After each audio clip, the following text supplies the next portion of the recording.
ख़बर तव्हां शेयर कयां पिया नाज़रीन मीरपुर माथलो में भाण जी खोट ख़िलाफ़ सिंध सुजाग नौजवान तहरीक जे सॾ ते एहतजाज कयो वियो आहे।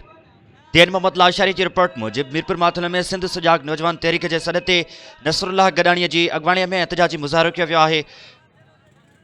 मीरपुर माथलो में खाद जो बहरान ख़त्म थी सघियो आहे। सिंध सुजाग नौजवान तहरीक भिटाई मीडिया सेंटर ऐं सवें आबादगारनि GT रोड ब्लॉक करे छॾियो आहे। नसरुल्लाह गडानी, मोहम्मद हनीफ सोमरो, दीन मोहम्मद लाशारी, सईद बोज़दार, मंसूर अहमद जलबाणी ऐं ॿियनि जी अॻवाणीअ में GT रोड ब्लॉक कियो वियो आहे। DC घोड़के ऐं SC मीरपुर माथेलो डीलरनि खां हिसो पथी वठी ख़ामोश बणियल आहिनि।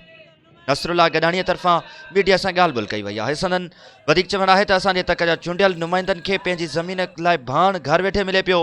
उन्हनि खे हारियुनि जी तकलीफ़ जी का ख़बर नाहे, जेके सुबुह खां कतारनि में बीही ज़लीलो ख़्वार थियनि पिया।